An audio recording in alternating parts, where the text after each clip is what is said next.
Вы на канале «Голос истории». Сегодня вы услышите историю о мужчине, который получил письмо без адреса. В нем не было слов, только фотография. Одно изображение, способное разрушить любовь, семью и веру в человека, с которым ты делишь дом. Иногда правда приходит не из уст, а в конверте.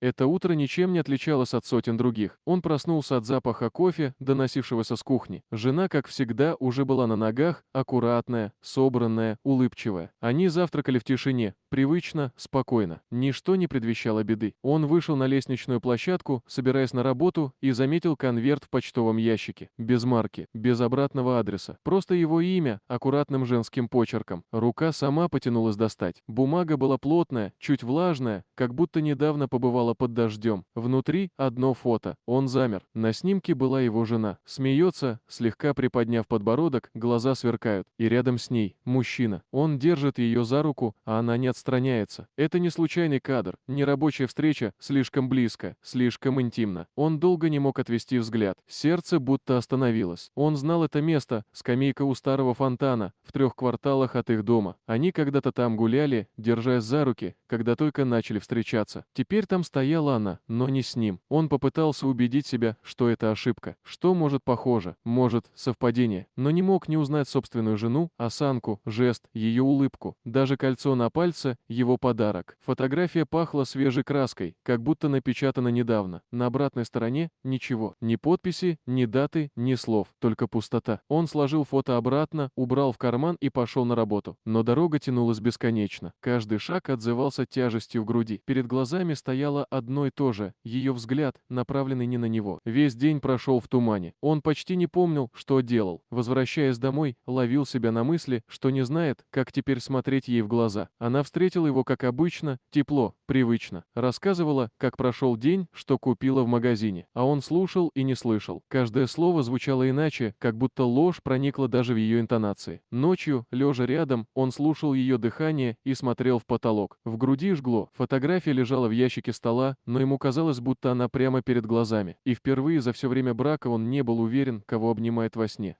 Он пытался жить, как прежде. Каждое утро кофе, работа, привычные разговоры. Но с того дня все стало другим. Каждая мелочь будто обрела новый смысл. Даже тишина между ними стала настораживать. Он заметил, что она чаще улыбается, глядя в телефон. Что-то пишет и быстро блокирует экран, как только он приближается. Когда-то он не обращал бы внимания, но теперь не мог не замечать. Однажды вечером она сказала, что пойдет погулять с подругой. Он кивнул, стараясь выглядеть спокойно.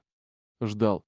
Час, второй, третий. Позвонил, не ответила. Вернулась после полуночи. Сказала, что просто сидели в кафе, не заметили, как время пролетело. Он хотел поверить, но запах чужого парфюма на ее одежде все испортил. На следующий день он пришел домой раньше. Ее не было. На кухонном столе лежал телефон, на экране мигало уведомление. До встречи, любимая. Он не стал открывать, просто сел и долго смотрел в окно. В тот вечер между ними не было слов. Она вернулась поздно, сказала, что устала и легла спать.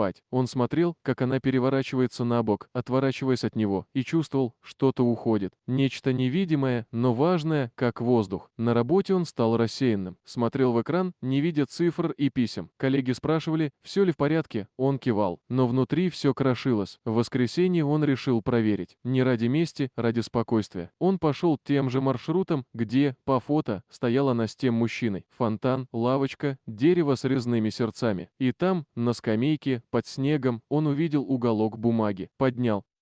Фото. Другое. Тот же мужчина. Их силуэты, снятые со спины. Она держит его за руку. Дата на краю снимка — вчера. Он почувствовал, как кровь застыла в жилах. Кто-то наблюдает, кто-то следит. Или кто-то специально оставляет эти следы. Он стоял долго, не в силах пошевелиться. Ветер бил по лицу, пальцы дрожали. Он понимал, это не просто измена, это игра, и он не знает, кто в ней противник. Вернувшись домой, он положил фото рядом с первым. 2 разных кадра, но одна история. Ее улыбка, чужая рука, то же место. И внутри него что-то сломалось. Он больше не чувствовал злости, только пустоту. И понимание, что доверие умерло, тихо, без звука, как угасающая свеча. Он просыпался теперь рано, не потому что хотел, а потому что не мог спать. Каждый шорох, каждый стук за окном заставлял сердце биться быстрее. Фотографии лежали в ящике письменного стола, спрятанные под бумагами, но их присутствие чувствовалось даже сквозь дерево, будто они дышали там, шепча ему на ухо сомнения. На третий день пришел новый конверт, такой же белый, без подписи, без адреса. Он сразу понял, внутри будет фото, но в этот раз сердце не сжалось, а замерло в ожидании. Он открыл. На снимке его жена в кафе. Она сидит за столом, держит чашку, улыбается. Напротив, тот же мужчина, теперь ясно видно лицо. Не случайный прохожий, не коллега. Кто-то, кого он видел раньше, но не мог вспомнить где. Он присмотрелся. На заднем плане отражение в зеркале. Камера. Кто-то фотографировал из-за угла. Кто-то следил за ними. Он сел, положил фото рядом с предыдущими. 3 снимка, 3 дня. Каждый ближе, отчетливее. Как будто кто-то нарочно приближался к цели. Он пытался думать рационально. Может, шантаж? Может, кто-то хочет разрушить их семью? Но зачем? И почему именно сейчас? Жена вела себя спокойно. Слишком спокойно. Никаких признаков тревоги, никаких намеков, что она что-то скрывает. И от этого становилось только хуже. Он чувствовал, что сошел с ума. В тот вечер он не выдержал и достал старую флешку с камер видеонаблюдения у дома. Просмотрел запись за последние дни. И на экране мелькнуло. Человек в капюшоне кладет что-то в почтовый ящик и уходит, не задерживаясь, не оборачиваясь. Лицо закрыто, но походка женская. Тонкие ноги, каблуки, плащ, похож на тот, что носит его жена. Он перемотал запись несколько раз. Каждый кадр обжигал. Пальцы дрожали, дыхание сбивалось. Сомнение сменилось ледяным осознанием. Она сама отправляла эти письма. Зачем? Чтобы вызвать жалость? Проверить его? Игра? Ответа не было. Он лег поздно, не включая свет. Она спала рядом, дышала ровно, спокойно. Он смотрел на нее, пытаясь понять, кого держит рядом, любимую женщину или чужую, способную на такое. Ночью он проснулся от звука. В коридоре тихо хлопнула дверь почтового ящика. Он встал, прошел босиком по полу. Конверт уже лежал на коврике. Он поднял его, не открывая. В голове звучала лишь одна мысль: если там снова фото, значит все кончено.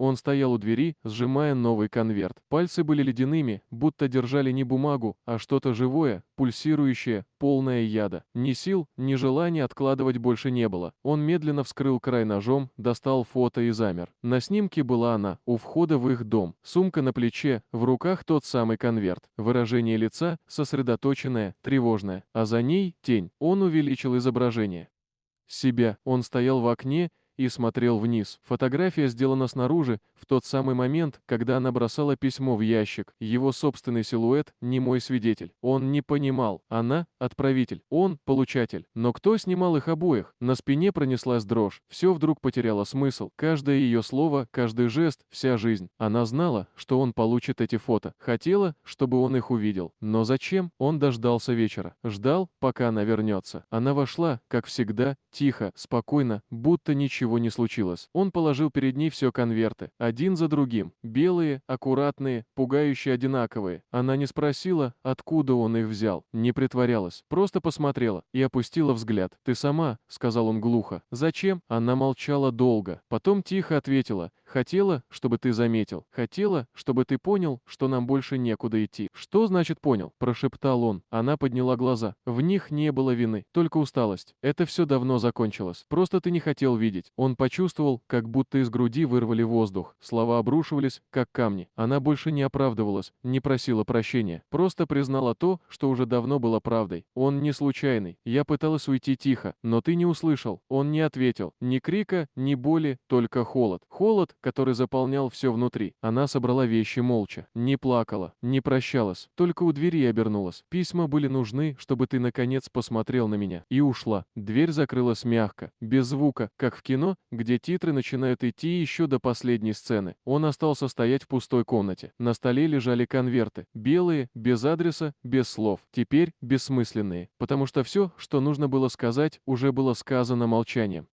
Прошла неделя. Он по-прежнему жил в том же доме, где все началось и где все закончилось. Почтовый ящик был пуст. Каждое утро он все равно заглядывал туда, не потому что ждал письмо, а потому что не мог не проверить. Привычка, как шрам, осталась. Комнаты казались чужими. Ее чашка стояла на полке, ее щетка в стакане у зеркала. Он не трогал ничего, будто боялся стереть последние следы ее присутствия. На столе лежали те самые конверты, ровной стопкой, перевязанные веревкой. Он хотел выбросить их, но но так и не решился. В каждом не просто бумага, а кусок его прошлой жизни, вырванный и вложенный обратно в память. Иногда он ловил себя на мысли, что все это можно было предотвратить, если бы услышал, если бы почувствовал раньше. Но в какой-то момент любовь превратилась в привычку. Он перестал смотреть на нее, и тогда ее взгляд повернулся к другому. Он вспоминал слова, с которыми она уходила. Письма были нужны, чтобы ты наконец посмотрел на меня. Слишком поздно. Теперь он смотрел, но на пустоту. Работа больше не имела смысла. Друзья не звонили. Он перестал отвечать даже тем, кто пытался поддержать. Тишина стала единственным собеседником. По вечерам он сидел у окна и слушал, как внизу хлопают дверцы почтовых ящиков. Кто-то получал письма, кто-то ждал, кто-то писал. Нет, ему больше никто не писал. Однажды ночью он решил открыть последний конверт. Тот, что тогда не разворачивал. Бумага пожелтела от времени, но внутри лежало письмо. Не фото, письмо. Почерк ее. Если ты читаешь это, значит, я все же ушла. Не ищи виноватых. Иногда любовь заканчивается не из-за измены, а из-за тишины между нами. Я просто устала ждать, пока ты меня заметишь. Прости. Он перечитывал строки, пока глаза не заслезились. Не от боли, а от осознания. Она не искала любви, она искала внимания. И он не дал даже этого. Снаружи пошел дождь. Капли стучали по подоконнику, как старые письма, которые больше никто не открывает. Он поднялся, взял связку конвертов, подошел к камину и бросил их в огонь. Пламя вспыхнуло, осветив комнату. Бумага горела тихо, ровно, словно и сама устала хранить чужие тайны. Он стоял, глядя, как все исчезает, вместе с болью, с любовью, с прошлым. А когда пламя погасло, осталась только серая пыль и странное чувство облегчения. Иногда разрушает не измена, а молчание, не предательство, а равнодушие. Люди перестают слышать друг друга, и между ними вырастает тишина, в которой теряются чувства, воспоминания, обещания. Он больше не ждал писем и не ждал ее. Просто жил, тихо, медленно, будто каждый день был отголоском того, что уже случилось. Иногда ему казалось, что он слышит шаги в подъезде, легкие, знакомые. Он подходил к двери, ждал, что зазвенит ключ, что все окажется сном. Но за дверью всегда была пустота. Он понял, любовь нельзя удержать, если перестаешь ее замечать. Иногда она уходит не к другому, а просто в никуда, оставляя за собой белые конверты без адреса. С вами был канал «Голос истории». Если эта история тронула вас, поставьте лайк и напишите в комментариях, можно ли сохранить любовь, когда между людьми уже выросла тишина. Подпишитесь, чтобы не пропустить новые истории о судьбах, ошибках и моментах, которые меняют жизнь. Берегите тех, кто рядом. И помните, иногда молчание говорит громче слов.